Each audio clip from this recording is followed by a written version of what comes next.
ಈ ಒಂದು ಅತ್ಯಂತ ಮಹತ್ವಪೂರ್ಣವಾದಂಥ ಒಳ ಮೀಸಲಾತಿಯ ಈ ಒಂದು ತಿದ್ದುಪಡಿಯನ್ನು ನಾನು ಸ್ವಾಗತವನ್ನು ಮಾಡಿ ಈಗಾಗಲೇ ಸನ್ಮಾನ್ಯ ಸಮಾಜ ಕಲ್ಯಾಣ ಸಚಿವರು ಅಶೋಕ್ ಕಾಲ ಕಾಲಕ್ಕೆ ಲತಾ ಮಲ್ಲಿಕಾರ್ಜುನ್ ಯಾವ್ಯಾವ ಜಾತಿ ಉಪಜಾತಿಗಳು ಲತಾ ಮಲ್ಲಿಕಾರ್ಜುನ್ ಈಗಾಗಲೇ ಘೋಷಣೆ ಆಗಿರುವಂಥ ಇದರಲ್ಲಿ ಸೇರದೇ ಇದ್ದಿದ್ರೆ ಶಾಶ್ವತವಾದಂಥ ಒಂದು ಪರಿಶಿಷ್ಟ ಜಾತಿ ಒಂದು ಆಯೋಗ ಇದೆ. ಅದರ ಮುಂದೆ ತಮ್ಮ ಅಹವಾಲವನ್ನು ತಮ್ಮ ಜನಾಂಗ ಅಸ್ಪೃಶ್ಯತೆಯ ಕೆಳಗಡೆ ಇದೆ ಅನ್ನುವಂಥದ್ದನ್ನು ಸಾಕ್ಷಿ ಆಧಾರಗಳ ಮೂಲಕ ಏನು ಅವರು ಕುಲಶಾಸ್ತ್ರ ಅಧ್ಯಯನದ ಮೂಲಕ ಡಾಕ್ಟರ್ BR ಅಂಬೇಡ್ಕರ್ ಸಂಶೋಧನಾ ಸಮಿತಿ ವರದಿ ಪ್ರಕಾರ ಅನೇಕ ಶಿಫಾರಸುಗಳನ್ನು ಮಾಡಿದಂಥ ಅನೇಕ ಸಣ್ಣ ಪುಟ್ಟ ಸಮುದಾಯಗಳು, ಯಾಕಂದ್ರೆ ಏನಾಗಿದೆ ಅಧ್ಯಕ್ಷರೇ, ಇವತ್ತು ಸಣ್ಣ ಭಾಳ ಮೈಕ್ರೋ ಏನು ಕಮ್ಯುನಿಟಿಗಳು ಅದಾವಲ್ಲ, ಓಕೆ, ಅವರಿಗೆ ನೇತೃತ್ವ ಇರುವುದಿಲ್ಲ, ಅವರಿಗೆ ಧ್ವನಿ ಇರುವುದಿಲ್ಲ, ಅವರು ದೊಡ್ಡದಾದಂತಹ ಹೋರಾಟ ಮಾಡುವಂಥ ಶಕ್ತಿ ಇರುವುದಿಲ್ಲ. ಆದರೆ ಅವರಿಗೂ ಸಹ ಎಲ್ಲಿಯೂ ಅನ್ಯಾಯ ಆಗದ ರೀತಿಯಲ್ಲಿ ಇವತ್ತೇನು ಒಳ ಮೀಸಲಾತಿಯಿಂದ ಭಾಳ ವರ್ಷಗಳ ಒಂದು ಸಂಘರ್ಷಕ್ಕೆ ಒಂದು ಈಗಾಗಲೇ ಬೊಮ್ಮಾಯಿಯವರು ಬಸವರಾಜ ಬೊಮ್ಮಾಯಿಯವರು ಇದ್ದಾಗ ಈ ಒಂದು ವ್ಯವಸ್ಥೆಯನ್ನು ಇವತ್ತು ಮಾಡುವಂಥ ಒಂದು ಸಾಹಸವನ್ನು ಮಾಡಿದ್ದಕ್ಕೆ ಅದರ ಅಪಪ್ರಚಾರದಿಂದ ಇವತ್ತು BJPಗೆ ಒಂದು ಹಿನ್ನಡೆ ಆಯಿತು. ಇದಂತರೂ ಸತ್ಯ.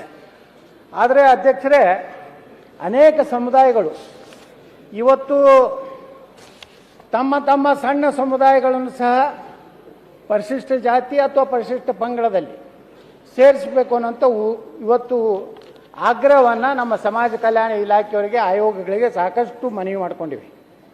ಇವತ್ತು ಕಲಾಲ್ ಸಮಾಜ ಅಂತ ಹೇಳಿದೆ ರಾಜ್ಯದಲ್ಲಿ, ಇವರ ಕಸುಬು ಇವತ್ತು ಮಾಂಸವನ್ನು ಮಾರಾಟ ಮಾಡುವಂಥ ಕಸುಬು. ಅವರ ಒಂದು ಕಸುಬನ್ನು ಸಹ ಇವತ್ತು 12 ರಾಜ್ಯಗಳಲ್ಲಿ, ಉತ್ತರ ಭಾರತ 12 ರಾಜ್ಯಗಳಲ್ಲಿ ಬಾಟಿಕ್ ಜಾತಿ ಅಂತೇಳಿ ಪರಿಶಿಷ್ಟ ಜಾತಿಗೆ ಸೇರಿಸಿದ್ದಾರೆ. 1992ರಲ್ಲಿ DK ನಾಯ್ಕರ್ ಅಧ್ಯಕ್ಷತೆ ಜಾತಿ ಪರಿಶೀಲನಾ ಸಮಿತಿ, ಕುವೆಂಪು ವಿಶ್ವವಿದ್ಯಾಲಯ ಕುಲಶಾಸ್ತ್ರ ಅಧ್ಯಯನ, ಡಾಕ್ಟರ್ BR ಅಂಬೇಡ್ಕರ್ ಸಂಶೋಧನಾ ಸಮಿತಿ ಪರಿಶಿಷ್ಟ ಜಾತಿಗೆ ಸೇರಿಸಲು ವರದಿ ನೀಡಿದೆ. ಅದೇ ರೀತಿ ಮಡಿವಾಳ ಅಗಸ ಸಮಾಜ, ಇದು ಸಹ ಒಂದು ಅಸ್ಪೃಶ್ಯತೆಯ ಒಂದು ನೆರಳಲ್ಲಿ ಇರುವಂಥ ಒಂದು ಸಮುದಾಯವಾಗಿ ಇವತ್ತು ಕೇಂದ್ರದ ಭಾರತದ 11 ರಾಜ್ಯಗಳಲ್ಲಿ ಮತ್ತು ಕೇಂದ್ರಾಡಳಿತ ಪ್ರದೇಶಗಳಲ್ಲಿ ಇದು ಸಹ ಪರಿಶಿಷ್ಟ ಜಾತಿಗೆ ಸೇರಿಸಲಾಗಿದೆ. ಹಿಂದೆ ಮೈಸೂರು ಮಹಾರಾಜರ ಕಾಲದಲ್ಲಿ ಇದರ ಒಂದು ಅನುಕೂಲತೆಯನ್ನು ಮಾಡಿಕೊಂಡಂಥ ಒಂದು ಸಮುದಾಯ. ಅದೇ ರೀತಿ ಸನ್ಮಾನ್ಯ ಅಧ್ಯಕ್ಷ, ನಮ್ಮ ಭಾಗದಲ್ಲಿ ಉತ್ತರ ಕರ್ನಾಟಕದಲ್ಲಿ ಈ ಹಂದಿಗೊಲ್ಲ, ಹಂದಿ ಜೋಗಿ ಸಮಾಜ ಪರಿಶಿಷ್ಟ ಜಾತಿಗೆ ಸೇರಿಸುವ ಕುರಿತು ಇದು ಒಂದು ದೊಡ್ಡ ಹೋರಾಟ. ಇವತ್ತು ಅದು ಸಹ ಗೊಲ್ಲ ಸಮುದಾಯ ಭಾಳ ಕೆಟ್ಟ ಪರಿಸ್ಥಿತಿಯಲ್ಲಿ ಜೀವನ ಮಾಡ್ತಾರೆ ಅಧ್ಯಕ್ಷರೇ. ಇವತ್ತು ಹಂದಿಗಳನ್ನು ಸಾಕಾಣಿಕೆ ಮಾಡಿ ಹಂದಿಗಳನ್ನು ಇವತ್ತು ಅದರ ಮೇಲೆ ಜೀವನ ಮಾಡುವಂಥ ಅತ್ಯಂತ ಅಸ್ಪೃಶ್ಯತೆಯ ಒಂದು ವ್ಯವಸ್ಥೆಯಲ್ಲಿರುವಂಥ ಸಮುದಾಯವು ಸಹ ಇವತ್ತು ಅವ್ರದ್ದು ಸಹ ಅಧ್ಯಯನ ಆಗಿದೆ, ಅವರಿಗೂ ಸಹ ನ್ಯಾಯ ಸಿಗಬೇಕಾಗಿದೆ. ಅದೇ ರೀತಿ ಬೋಯಿ ಜನಾಂಗದವ್ರು ಇರ್ಬೋದು ಅಧ್ಯಕ್ಷರೇ, ಅದರಲ್ಲಿಯೂ ಸಹ ವರ್ಗೀಕರಣ ಆಗಿದೆ. ಇವತ್ತು ಬರುವಂಥದ್ದು ಭಾಳ ಮಹತ್ವವಾದಂಥದ್ದು ಬಂಜಾರ, ಬೋಯಿ ಮತ್ತು ಕೊರಚ ಈ ಮೀಸಲಾತಿ ಇವತ್ತೇನು ಮಾನ್ಯ ಮುಖ್ಯಮಂತ್ರಿಗಳು ಹೇಳ್ತಾರಲ್ಲ 17-7 ಅಂತೇಳಿ, ಅದನ್ನು 25 ಮಾಡಿ, ಇನ್ನೊಂದು % ಹೆಚ್ಚು ಮಾಡಿ, ಏನು ಅವರಿಗೆ ಬಂಜಾರ ಸಮಾಜಕ್ಕೆ ಅಲೆಮಾರಿ ಜನಾಂಗಕ್ಕೆ ಪ್ರತ್ಯೇಕ ಮಾಡಿ ಕೊಡಬೇಕು ಅನ್ನೋಂಥ ಬೇಡಿಕೆ ಇವತ್ತು ನಿನ್ನೆ ದೊಡ್ಡ ಹೋರಾಟವನ್ನು ನಾವೆಲ್ಲ ಕೋಲಂಬು ಅನ್ನೋಂಥ ಸಂಘಟನೆ ಬಂಜಾರ ಸಮುದಾಯದವರು ನಿನ್ನೆ ನಾವೆಲ್ಲ ಹೋಗಿದ್ದೀವಿ ಸನ್ಮಾನ್ಯ ಅಧ್ಯಕ್ಷರೇ. ಅದೇ ರೀತಿ ಬಹಳ ಪ್ರಮುಖವಾಗಿ ಈ ರಾಜ್ಯದಲ್ಲಿ ನಮ್ಮ ಕುರುಬ ಸಮಾಜವನ್ನು ಎಷ್ಟಿಗೆ ಸೇರಿಸಬೇಕು ಅನ್ನೋಂಥ ಒಂದು ಹೋರಾಟ ಸಹ ಇವತ್ತು ನಡೀತಾ ಇದೆ. ಅದಕ್ಕೆ ಮುಖ್ಯಮಂತ್ರಿಗಳು ಯಾವ ರೀತಿ ನಿರ್ಣಯ ತಗೋತಾರೋ ನೋಡಬೇಕು. ಆದರೆ ಬಹಳ ಒಂದು ರೀತಿ ದುಃಖ ಪಡುವಂಥ ಮುಖ್ಯಮಂತ್ರಿಗಳ ಹೇಳಿಕೆ ಇವತ್ತು ಹೇಳಿದ್ರು 10% ಆರ್ಥಿಕವಾಗಿ ಹಿಂದುಳಿದಂತಹ ಸಮುದಾಯಗಳಿಗೆ ಕೇಂದ್ರ ಸರ್ಕಾರ ಸನ್ಮಾನ್ಯ ಮೋದಿಯವರು ಕೊಟ್ಟಂಥದ್ದನ್ನ ಇದು ಅಸಂವಿಧಾನಿಕ ಅನ್ನುವಂಥ ಮಾತನ್ನು ಹೇಳಿದ್ರು. ಸುಪ್ರೀಂ ಕೋರ್ಟ್ ಸಹ ಏನು ನಮ್ಮ ಪ್ರಧಾನಮಂತ್ರಿ ನರೇಂದ್ರ ಮೋದಿ ಅವರು ತಂದಂಥ ಆರ್ಥಿಕ ಹಿಂದುಳಿದ ಸಮುದಾಯಗಳಿಗೂ, ಹಾಗಾದ್ರೆ ಆರ್ಥಿಕವಾಗಿ ಹಿಂದುಳಿದಂಥ ಸಮುದಾಯಗಳು ಅವ್ರು ಭಾರತೀಯರ ಅಲ್ವಾ? ಅವ್ರಿಗೇನು ಈ ದೇಶದ ಮೇಲೆ ಹಕ್ಕಿಲ್ವಾ? ಯಾವ ಬಡವರು ಎಲ್ಲ ಜನಾಂಗದಲ್ಲಿ ಬಡವರಿದ್ದಾರೆ. ಲಿಂಗಾಯತರಲ್ಲಿ ಬಡವರಿದ್ದಾರೆ, ಒಕ್ಕಲಿಗರಲ್ಲಿ ಬಡವರಿದ್ದಾರೆ, ಬ್ರಾಹ್ಮಣರಲ್ಲಿ ಬಡವರಿದ್ದಾರೆ. ಹಾಗಾದ್ರೆ ಅವ್ರಿಗೆ ಏನೂ ಕೊಡಬಾರ್ದಾ? ನೀವು 75% ಮಾಡ್ಕೊರಿ, ಏನು ಮಾಡ್ಕೊರಿ ಅದು ಗೊತ್ತಿಲ್ಲ. ಆದರೆ ಲಿಂಗಾಯತರಲ್ಲಿ, ಒಕ್ಕಲಿಗರಲ್ಲಿ, ಬ್ರಾಹ್ಮಣರಲ್ಲಿ, ಮರಾಠರಲ್ಲಿ, ಕ್ಷತ್ರಿಯರಲ್ಲಿ ಈ ಸಮುದಾಯಗಳು ಸಹ ಆರ್ಥಿಕ ಬಡತನದಿಂದ ಇವತ್ತು ಸ್ಲಮ್ದಲ್ಲಿ ನೀವು ನೋಡಿ ಅಧ್ಯಕ್ಷರ ಸ್ಲಮ್ಲ ಹೋದ್ರೆ ಈ ಜನನು ಸಹ ಅಲ್ಲಿ ಜೀವನ ಮಾಡ್ತಾ ಇದ್ದಾರೆ. ಅದಕ್ಕೆ ಮಾನ್ಯ ಮುಖ್ಯಮಂತ್ರಿಗಳು ಸಾರಾಸಗಟ್ಟಾಗಿ ಏನೋ ಒಂದು ಪೂರ್ವಾಗ್ರಹ ಪೀಡಿತರಾಗಿ ಮಾತಾಡೋದನ್ನ ನಾ ತೀವ್ರವಾಗಿ ಖಂಡಿಸ್ತೇನೆ. ಯಾವುದೇ ಜನಾಂಗದ ಬಗ್ಗೆ ಅಸಂವಿಧಾನಿಕ ಇದು ಅಂಥವ್ರಿಗೆ ಮೀಸಲಾತಿ ಕೊಡ್ತಾರೆ. ಇವತ್ತು ಆರ್ಥಿಕವಾಗಿ ಹಿಂದುಳಿದಂಥ ಸಮುದಾಯಗಳಿಗೆ ಪ್ರಧಾನಮಂತ್ರಿ ನರೇಂದ್ರ ಮೋದಿಯವರು ಒಂದು 10% ಕೊಟ್ಟರೆ ಏನೋ ಒಂದು ಅಸಂವಿಧಾನ. ಸುಪ್ರೀಂ ಕೋರ್ಟ್ ಹೇಳಿದ ಮೇಲೂ ಅದರ ಬಗ್ಗೆ ಇವತ್ತು ಪ್ರಸ್ತಾಪ ಮಾಡೋದನ್ನು ನಾನು ಖಂಡಿಸ್ತೇನೆ. ಅದೇ ರೀತಿ ಇವತ್ತು ಅನೇಕ ಸಮುದಾಯಗಳಿಗೆ 2 ಮತ್ತು ಸಿ, ಪಂಚಮಸಾಲಿ ಸಮುದಾಯ, ಮರಾಠ, ಜೈನ, ಒಕ್ಕಲಿಗ ಈ ಎಲ್ಲಾ ಸಮುದಾಯಕ್ಕೆ ವಿರುದ್ಧ ಅಸಂವಿಧಾನಿಕ ಹೇಳುವಂತವ್ರು ಯಾವ್ದು ಅಸಂವಿಧಾನಿಕವಾದಂತ ಧರ್ಮಾಧಾರಿತ ಒಂದು ಮೀಸಲಾತಿಯನ್ನು ಕೊಟ್ಟಾರೆ ಸರಿಯಲ್ಲ. ಅದಕ್ಕೆ ನಾನು ಮಾನ್ಯ ಮುಖ್ಯಮಂತ್ರಿಗಳು ಹೇಳ್ತೇನೆ, ಎಲ್ಲ ಸಮುದಾಯಗಳಿಗೆ ನ್ಯಾಯ ಕೊಡುವಂತ ಮತ್ತು ನಮ್ಮ ಎಸ್ ಸಿ ಮಹದೇವಪ್ಪನವರು ಯಾವ್ಯಾವ ಕುಲಶಾಸ್ತ್ರ ಪರಿಶೀಲಿಸಿ ಎಲ್ಲ ಸಮುದಾಯಕ್ಕೆ ನ್ಯಾಯ ಕೊಡ್ಬೇಕಂತ ನಾವು ವಿನಂತಿ ಮಾಡ್ಕೊತೇನೆ. ಸನ್ಮಾನ್ಯ ಸಭಾಧ್ಯಕ್ಷರೇ, ಅಧ್ಯಕ್ಷ ಈ ಕಡೆನೂ ಸ್ವಲ್ಪ ಕೊಡಿ. ಬಿಜೆಪಿ ಸರ್ಕಾರ ನೀವು ಲಾಸ್ಟ್ 2028 ಅಕ್ಟೋಬರ್ನಲ್ಲಿ, ಸನ್ಮಾನ್ಯ ಸಭಾಧ್ಯಕ್ಷರೇ, ಬಿಜೆಪಿ ಸರ್ಕಾರ ಅಕ್ಟೋಬರ್ 22ನೇ ಇಸ್ವಿ ಒಳಗ ಬಸವರಾಜ ಬೊಮ್ಮಾಯಿ ಸಾಹೇಬ್ರು ಪರಿಸ್ಥಿತಿ ಜಾತಿಯವರಿಗೆ 15 ಇದ್ದದ್ದು 17 ಮಾಡಿದ್ರು, ಪರಿಸ್ಥಿತಿ ಪಂಗಡದವರಿಗೆ 3 ಇದ್ದದ್ದು 7 ಮಾಡಿದ್ರು. ಅದನ್ನ 7 ಮಾಡಿ ಅದನ್ನ ಕೇಂದ್ರಕ್ಕೆ ಕಳಿಸಿಕೊಟ್ರು. ಪ್ಲೀಸ್ ಒಂದು ನಿಮಿಷ ಕೂತ್ಕೊಳ್ಳಿ. ಅವರು ಹೇಳಿದ್ರಲ್ಲ, ಮಂಜುನಾಥ್ ಖಂಡಿಸ್ತೀನಿ ಅವರ ಹೇಳಿಕೆನ ಅಂತ ಹೇಳಿದ್ರಲ್ಲ, ಪಾಪ ಅವ್ರಿಗೆ ಸಂವಿಧಾನ ಗೊತ್ತಿಲ್ಲ ಅನ್ನೋ ಕಾಣಿಸುತ್ತೆ. ಸುಪ್ರೀಂ ಕೋರ್ಟ್ ಕೇಂದ್ರ 10%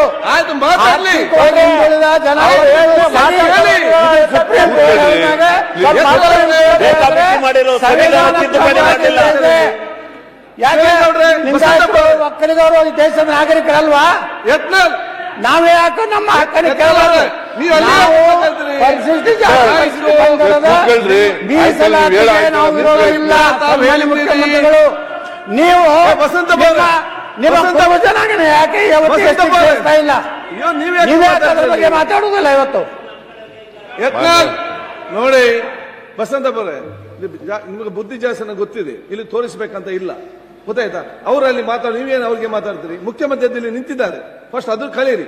ಮುಖ್ಯಮಂತ್ರಿ ಎದ್ದು ನಿಂತಾಗ ಯಾರು ಹೇಳ್ಬಾರ್ದು ಅಂತೇಳಿ ಅವ್ರು ಹೇಳ್ತಾರೆ, ಅದಕ್ಕೆ ಮುಖ್ಯಮಂತ್ರಿ ಇದ್ದಾರೆ, ಅದನ್ನ ಹೇಳ್ತಾರೆ ಅವ್ರಿಗೆ. ನೀವು ಸರಿ ಇದ್ರಲ್ಲ, ಅವ್ರನ್ನ ಸರಿ ಮಾಡುದು ಎತ್ತಲ್ಲ ಅವ್ರೆ. ನೀವೆಲ್ಲ ವಿಚಾರ ಎಲ್ಲ ಹೇಳಿದ್ರಿ, ಮುಖ್ಯ ಅದಕ್ಕೆ ಕ್ಲಾಸ್ ಅದಕ್ಕೆ ಯಾಕೆ ಎದ್ದು ಮಾತಾಡಿದ್ರಿ ಮಧ್ಯದಲ್ಲಿ? ಮಾನ್ಯ ಅಧ್ಯಕ್ಷರೇ,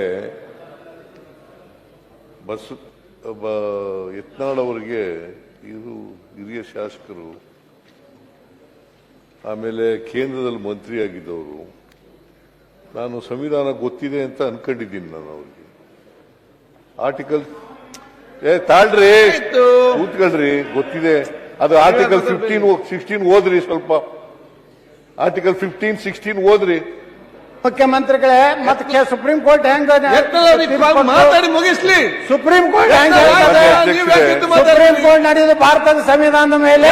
ನೀವು ಸುಮ್ಮನೆ ಕೂತ್ಕೊಳ್ಳೋ ಮಾತಾಡಿ ಮುಗಿಸ್ಲಿ. ನೀವು ಒಬ್ರಿಗೇನೆ ಮಾತಾಡೋದು ಬರೋದು, ಪ್ಲೀಸ್ ಮಾತಾಡೋದು ಬರಲ್ವಾ?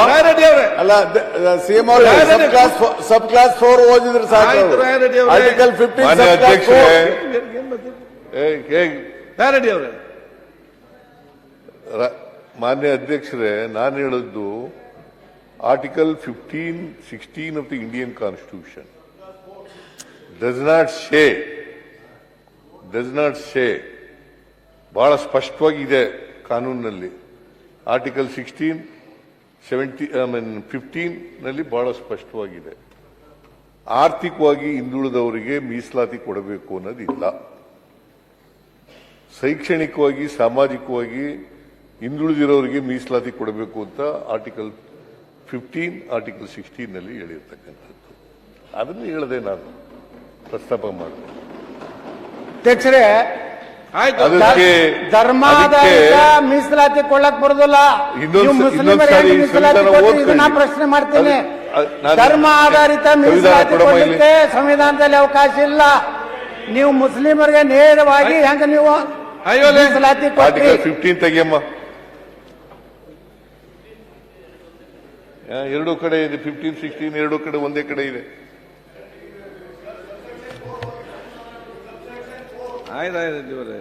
ಇಲ್ಲಮ್ಮ,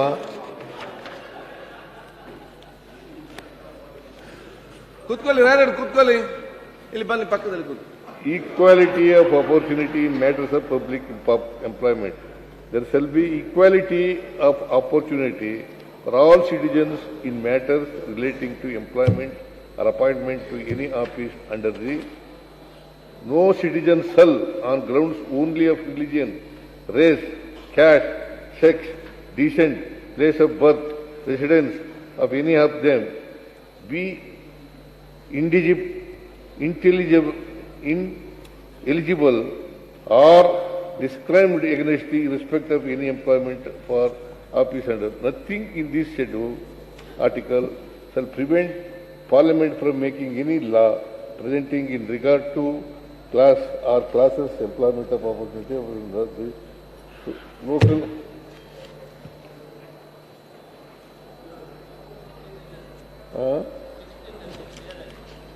Plus 4. 15 ಇಲ್ಲಿ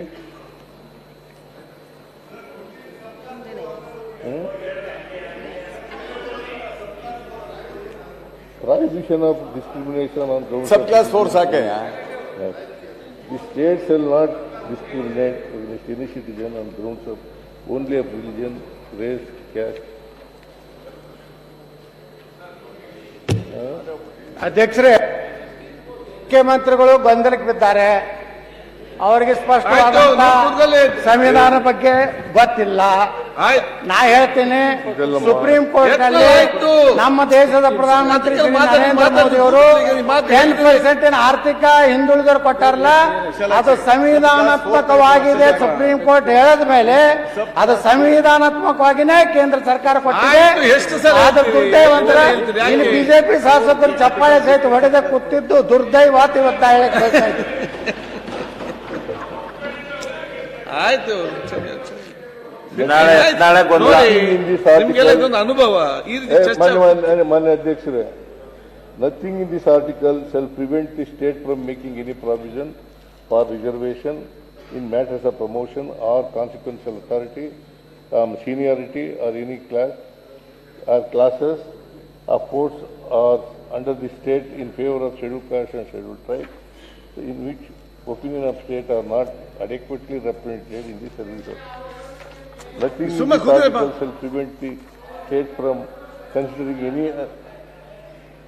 ಅದಕ್ಕೆ ಅಧ್ಯಕ್ಷರೇ, ಮುಖ್ಯಮಂತ್ರಿಗಳೇ ಗೊಂದಲಕ್ಕೆ ಹಾಕಿದ್ದಾರೆ. ಆದ್ರೆ ಪಾಪ ಬಿಜೆಪಿ ಅವರು ಗಪ್ಪ ಬಾಯಿ ಬಚ್ಕೊಂಡು ಕೂತಾರೆ Benny ತಿರ್ಕೋತ. As a separate class of and so and so. ಎಲ್ಲಿ ಇಲ್ವಲ್ಲ ಅದು ಇಲ್ಲಾರ್ದು ಇಲ್ಲೇ ಇಲ್ಲ, ಇದ್ದದ್ದು ಇದ್ದೇ ಇದೆ, ಇಲ್ಲಾರ್ದು ಇಲ್ಲೇ ಇಲ್ಲ. ಸುಪ್ರೀಂ ಕೋರ್ಟ್ ಹೇಳಿದ್ಮಾಗ ಫೈನಲ್ ಅದೇ ನಮ್ಮ ಸಂವಿಧಾನ ಎತ್ತಿ ಹಿಡಿದಿದ್ದಾರೆ. ಇವತ್ತು ಮೇಲ್ಜಾತಿ ಯಾಕೆ ಮಾತಾಡ್ತಾರೆ? ಲಿಂಗಾಯತರು, ಬ್ರಾಹ್ಮಣರು, ಒಕ್ಕಲಿಗರು, ಕ್ಷತ್ರಿಯರು, ರೆಡ್ಡಿಗಳು ಎಲ್ಲರಿಗೂ ಮೀಸಲಾತಿ ಬೇಕೇ ಬೇಕು. ನಾವು ಈ ದೇಶದ ಪ್ರಜೆಗಳಿದ್ದೀವಿ, ನಾವು ದೇಶ ಭಕ್ತರಿದ್ದೀವಿ, ನಾವು ದೇಶ ವಿರೋಧಿಗಳಲ್ಲ, ನಾವು ದೇಶದ ವಿರುದ್ಧ ಕೆಲಸ ಮಾಡೋದಲ್ಲ, ನಾವು ಪಾಕಿಸ್ತಾನ ನೀವೊಬ್ರು ಮಾತಾಡಿ ಮುಗೀತಾ? ಮಾತಾಡ್ಬೇಡವಾ? ಮಾನ್ಯ ಅಧ್ಯಕ್ಷರೇ, ಅಧ್ಯಕ್ಷರ ಮುಖ್ಯಮಂತ್ರಿಗಳ ವಿಚಾರ ಹೇಳ್ತಾರೆ. ಪಾರ್ಟಿಕಲ್ ತಕಬಂದು ಹೊಸ್ತಾ ಸೇರಿಸಿದ್ರು. ಎಕನಾಮಿಕಲಿ ವೀಕರ್ ಸೆಕ್ಷನ್ಸ್ ಅನ್ನೋದನ್ನ ಹೊಸ್ತಾ ಸೇರಿಸಿದ್ರು. ಮೊದಲು ಕಾನ್ಸ್ಟಿಟ್ಯೂಷನ್ ಅಲ್ಲಿ ಇರಲಿಲ್ಲ. ಇಲ್ಲ, ಹೊಸದಾಗಿ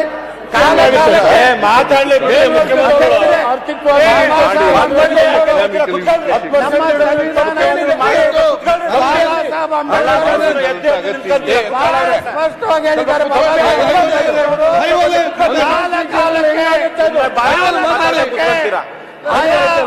ಪರಿಸ್ಥಿತಿ ಅನುಗುಣವಾಗಿ ಮೀಸಲಾತಿಯಲ್ಲಿ ಬದಲಾವಣೆ ಆಗಬೇಕಂತೇಳಿ ಬಾಬಾ ಸಾಹೇಬ್ ಅಂಬೇಡ್ಕರ್ ಹೇಳಿದ್ದಾರೆ.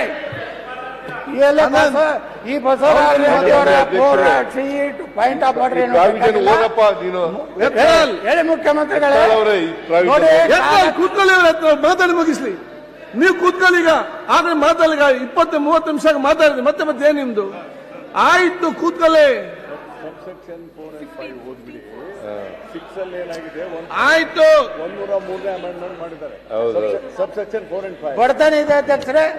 ಮುಖ್ಯಮಂತ್ರಿಗಳು ರೆಕಾರ್ಡ್ ಕಳಿಸ್ಬೇಡಿ. ಕೆಟ್ಟ ನನಗೆ ಅನಿಸ್ಲಾಕತ್ತಿದ್ದು ವಿರೋಧ ಆರಾಮಾಗಿ ಹಾಯಾಗಿ ಕೂತಿದ್ದು ಇದನ್ನು ನಾನು ಖಂಡಿಸುತ್ತೇನೆ. ನಥಿಂಗ್ ಇನ್ ದಿಸ್ ಆರ್ಟಿಕಲ್ ಮುಖ್ಯಮಂತ್ರಿಗಳು ಮಾತಾಡಿ ಮುಗಿಸ್ಲಿ. from making any special provision for the advancement of any socially and educationally backward classes. Socially and educationally. ಇದು 15 class 4. Sub class 4. ನಾನು ಸೋಷಿಯಲಿ ಎಜುಕೇಶನ್ ಅಲ್ಲಿ ಬ್ಯಾಕ್ವರ್ಡ್ ಇದ್ದವ್ರನ್ನ ಸೇರಿಸಿರ್ತೇನೆ. ಮಾದೇವಪ್ಪನವ್ರಿಗೆ ನಾವು ಒತ್ತಾಯ ಮಾಡಿದ್ದು ಸೋಷಿಯಲಿ ಎಜುಕೇಶನ್ ಯಾಕೆ ಮಾತಾಡಿದ್ರು? ಆದ್ರೆ ಮುಖ್ಯಮಂತ್ರಿಗಳು ಮಾತಾಡಬೇಡಿ ಅವರ ಯತ್ನಾಳ್. ಸೋಷಿಯಲಿ ಅಂಡ್ ಎಜುಕೇಶನ್ ಅಲ್ಲಿ ಇವತ್ತು ಏನು 10% ಕೊಟ್ಟಿದ್ದು ವಿರೋಧ ಮಾಡ್ತಾರೆ. ಇವತ್ತು ಕೇಳ್ತೇನೆ, ಕುತ್ಕೊಳ್ರಿ. ಯತ್ನಾಳ್ 2019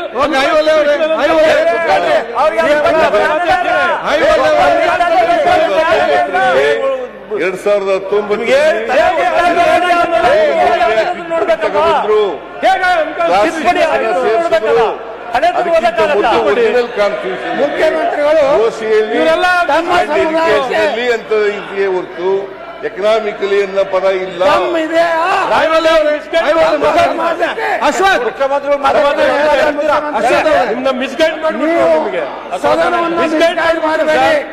ಸದನವನ್ನ ತಪ್ಪು ದಾರಿಗೆ ಕೇಳ್ರಿ ಪೇಷನ್ಸ್ ಅಲ್ಲಿ. ಅಶ್ವಥ್, ನಿಮ್ಗೆ ಅವ್ರು ಹೇಳ್ತಾರೆ ಕೇಳ್ರಿ ಮುಖ್ಯಮಂತ್ರಿಗಳು. ಸಾಕು ನಿಮ್ಗೆ. ಅಧ್ಯಕ್ಷ ಒಂದ್ ಮಿನಿಟ್ ಅವರೇ ಕೇಳ್ರಿ. ಅಶೋಕ್ ಅವರೇ ದಯವಿಟ್ಟು ಕುತ್ಕೊಳ್ರಿ. ಅಶೋಕ್ ಅವರೇ ದಯವಿಟ್ಟು. ಸರ್ ಅಧ್ಯಕ್ಷರೇ ಪ್ಲೀಸ್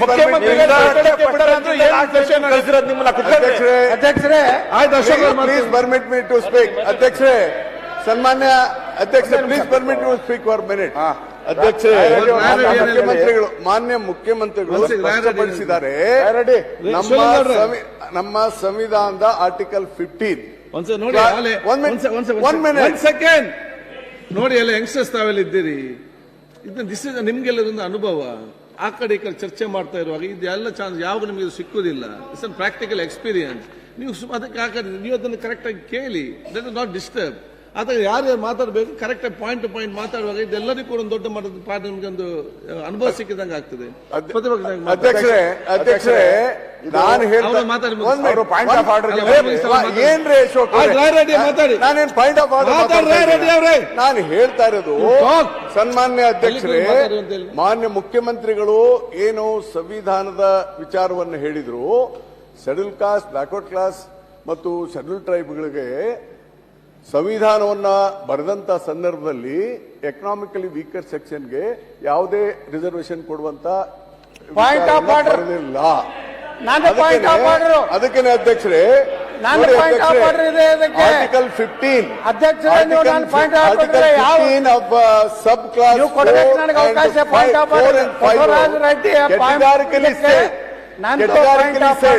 ಯಾರ್ಯಾರಿಗೆ ರಿಸರ್ವೇಶನ್ ಕೊಡಬೇಕು, ಸೋಷಿಯಲ್ ಎಜುಕೇಶನ್ ಬ್ಯಾಕ್ವರ್ಡ್ ಆದ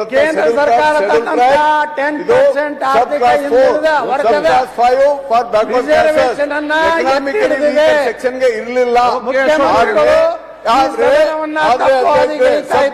ಸಬ್ ಕ್ಲಾಸ್ ಆರ್ ತಂದು ಅದಕ್ಕೆ ಸಂವಿಧಾನದ ತಿದ್ದುಪಡಿಯನ್ನು ಯಾವ ಮಾಡಿದ್ರು 2019 ನಲ್ಲಿ ಸಂವಿಧಾನದ 103 ತಿದ್ದುಪಡಿಯನ್ನ ತಂದು ಎಕನಾಮಿಕಲಿ ವೀಕರ್ ಸೆಕ್ಷನ್ಗೆ 10% ತಂದಿದ್ದಾರೆ.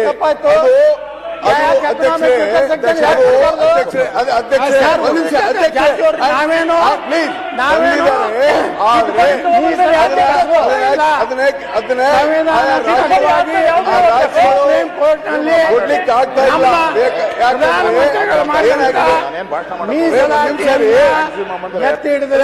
ಪ್ಲೀಸ್ ನಾವು ನೀವು ಮಾಡಿ ನಮ್ಮ ಯಾಕೆ ಮಾಡಕ್ ಆಗ್ತಾ ಇಲ್ಲ ಅಂತ ಹೇಳ್ತಾ ಇದ್ದೀನಿ. ಯಾಕೆ ಮಾಡ್ಲಿಕ್ಕೆ ಆಗ್ತಾ ಇಲ್ಲ ಅಂದ್ರೆ 50% ರಿಸರ್ವೇಶನ್ ನ್ಯಾಯ ಸಿಗಬೇಕು. ನಾವು ವಿರೋಧ ಮಾಡಲ್ಲ, ಕೊಟ್ಟು ಮಾಡ್ಕೇವ ಮೊದ್ಲು. ಆಯ್ತು, ಈಗ ಅಶೋಕ್ ಅವರು ಹಿಂಗಾಗಿ ಅಧ್ಯಕ್ಷರೇ ಮುಖ್ಯಮಂತ್ರಿಗಳು ಹೇಳಿದ್ ಸರಿ ಇದೆ. ಹೇಳಿದ್ರಲ್ಲ ಸಬ್ಸೆಕ್ಷನ್ 4-5 ಅಂಡ್ ಸಬ್ಸೆಕ್ಷನ್ 6 ಅಲ್ಲಿ ಅಮೆಂಡ್ಮೆಂಟ್ ತಂದಿದ್ರಿ. It's a later stage. ಆದ್ರೆ ಅಧ್ಯಕ್ಷರೇ 50% ಇಂತ ಹೆಚ್ಚು ರಿಸರ್ವೇಶನ್ ಕೊಡುವಂತ ಸಂದರ್ಭದಲ್ಲಿ ನಮ್ಮ ರಾಜ್ಯದಲ್ಲಿ ಮಾಡ್ಲಿಕ್ಕೆ ಸಾಧ್ಯ ಆಗ್ತಾ ಇಲ್ಲ.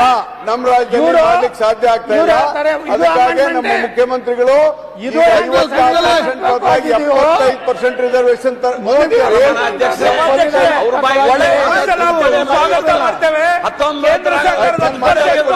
ಈ ಸದನ ಸ್ವಾಗತ ಮಾಡಬೇಕಾಗುತ್ತೆ. ದಯಮಾಡಿ ಮಾತಾಡ್ತಾರೆ ಅಂದ್ರೆ ಏನ್ ಹೇಳುದಿಲ್ಲ. ನೀವು ಬರೀ ಅದೇ ಸೈಡ್ ಮಾತಾಡಕ್ ಕೊಡ್ತೀರಾ? ನನಗೆ ದಯವಿಟ್ಟು ಮಾತಾಡಕ್ ಕೊಡಿ. ಈ ಸದನ ಅಭಿನಂದನೆ ಸಲ್ಲಿಸುತ್ತದೆ. ಬಿಜೆಪಿ ಚಪ್ಪಾಳೆ ಹೊಡಿತಾರೆ. ಪ್ರತಿಪಕ್ಷ ಮಾತಾಡ್ತೀರಾ? ಯಾಕೆ ಹಾಗೆ ಎದ್ದು ಮಾತಾಡ್ತೀರಿ? ನಿಮ್ಗೆ ಲಾಸ್ಟ್ ಅಧ್ಯಕ್ಷರೇ, ಸನ್ಮಾನ್ಯ ನೀವು ಈ ಬಿಲ್ ಬಗ್ಗೆ ನಾವು ಚರ್ಚೆ ಮಾಡಬೇಕು. ಯಾಕಂದ್ರೆ ಇದೊಂದು ಐತಿಹಾಸಿಕ ಬಿಲ್ ಆಗಬೇಕು. ಸಮಾಜದ ಯಾರು ತುಳಿತಕ್ಕೆ ಒಳಗಾಗಿದ್ದಾರೆ ಅವರಿಗೆ ಒಳ ಮೀಸಲಾತಿ ಸಿಗಬೇಕು. ಇದು ಏನು ಇವತ್ತಿಂದ ಅಂತಲ್ಲ, ಬಹಳ ವರ್ಷಗಳ ಕಾಲದಿಂದ ಈ ಒಳ ಮೀಸಲಾತಿಯ ಹೋರಾಟಗಳು ನಡೆದಿದೆ. ಈಗಾಗಲೇ ತೆಲಂಗಾಣದಲ್ಲೆಲ್ಲ ಜಾರಿಗೆ ತಂದ್ಬಿಟ್ಟಿದ್ದಾರೆ ಅವರು. ಅದ್ರ ಪ್ರಕಾರ ಹಿಂದೆ ನಾಗಮೋಹನ್ ದಾಸ್ ಅವರ ಕಮಿಟಿಯನ್ನ ನೇಮಕ ಮಾಡಿದ್ರು ಮುಖ್ಯಮಂತ್ರಿಗಳು. ನೇಮಕ ಆದಮೇಲೆ ಅದು ನಮ್ಮ ಸರ್ಕಾರ ಬಂತು. ನಾವು ಅದನ್ನ ಕಂಟಿನ್ಯೂ ಮಾಡಿದ್ರಿ. ನಾವೇನು ಸ್ಟಾಪ್ ಮಾಡಿಲ್ಲ, ಕಂಟಿನ್ಯೂ ಮಾಡಿದ್ರಿ. ಮಾಡಿ, ನೀವು ಒಳ್ಳೆ ವಿಚಾರಕ್ಕೆ ಮಾಡ್ತಾ ಇದ್ದೀರಾ, ಮಾಡಿ ಅಂತ ಕಂಟಿನ್ಯೂ ಆಯಿತು. ನಾಗಮೋಹನ್ ದಾಸ್ ವರದಿಯಲ್ಲಿ ಅವರ ವರದಿ ಪ್ರಕಾರ ಅವರು ಈಗಾಗಲೇ 5 ಪ್ರವರ್ಗಕ್ಕೆ ಅನುಮತಿಯನ್ನ ಕೊಟ್ಟರು. ಅಂದ್ರೆ ಅವ್ರ ರಿಪೋರ್ಟ್ ಅಲ್ಲಿ 5, ಇವರು ಅದನ್ನ 3 ಮಾಡಿದ್ದಾರೆ. ಯಾಕೆ ಮಾಡಿದ್ರು ಅಂತ ಮಾದೇವಪ್ಪನವರು ಹೇಳಲಿಲ್ಲ, ಹೇಳ್ಬೇಕಾಯ್ತು. ನಾನು ಈ ವರದಿಯಲ್ಲಿ ರಿಪೋರ್ಟ್ ಯಾಕೆ 3 ಮಾಡಿದೆ, ಅದಕ್ಕೆ ಕಾರಣ ಏನು, ಉದ್ದೇಶ. ಒಂದೇ ನಿಮಿಷ. ಅದಾದ್ಮೇಲೆ ಕೇಳಿಸ್ಕೊಂಬಿಡಿ ಎಲ್ಲ, ಆಮೇಲೆ ಮಾತಾಡಿ. ಆಮೇಲೆ ಅದಾದ್ಮೇಲೆ ಬಸವರಾಜ ಬೊಮ್ಮಾಯಿ ಅವರು ಮುಖ್ಯಮಂತ್ರಿ ಆಗಿದ್ರು. ಅವರು ಬಿಲ್ ಅನ್ನ ತಂದ್ರು, ಈ ಒಳ ಮೀಸಲಾತಿಯಲ್ಲಿ ಬಿಲ್. ಅದಕ್ಕಿಂತ ಏನ್ ಡಿಫರೆಂಟ್ ಇದೆ, ಅದರಲ್ಲಿ ಏನು ಇರಲಿಲ್ಲ, ನಾವು ಅದನ್ನ ಡಿಫರೆಂಟ್ ಆಗಿ ಏನ್ ಮಾಡಿದ್ರಿ ಅಂತನೂ ನಮ್ಗೇನು ಇನ್ನೂ ಅರ್ಥ ಆಗ್ಲಿಲ್ಲ. ಅದಕ್ಕಿಂತ ಹೆಚ್ಚುವರಿಯಾಗಿ ನಾನು ಏನು ಮಾಡಿದೆ ಅಂತ. ಮುಖ್ಯಮಂತ್ರಿಗಳು, ಸನ್ಮಾನ್ಯ ಅಧ್ಯಕ್ಷರೇ, ನಮ್ಮ ಉಪನಾಯಕರು ನಾನು ಹೇಳಿದೆ, ಎಲ್ಲದಕ್ಕೂ ನಾನೇ ನಿಲುವಳಿ ಸೂಚನೆ ಎಲ್ಲ ಮಂಡನೆ ಮಾಡ್ತಾ ಇದ್ದೆ, ನೀವು ಅದ್ರ ಬಗ್ಗೆ ತಯಾರಾಗಿ ಬನ್ನಿ ಅಂತ ಬಂದರು. ಅವ್ರು ಮಾತಾಡಿದ್ರು, ಮುಖ್ಯಮಂತ್ರಿಗಳು ಎದ್ದು ನಿಂತ್ಕೊಂಡು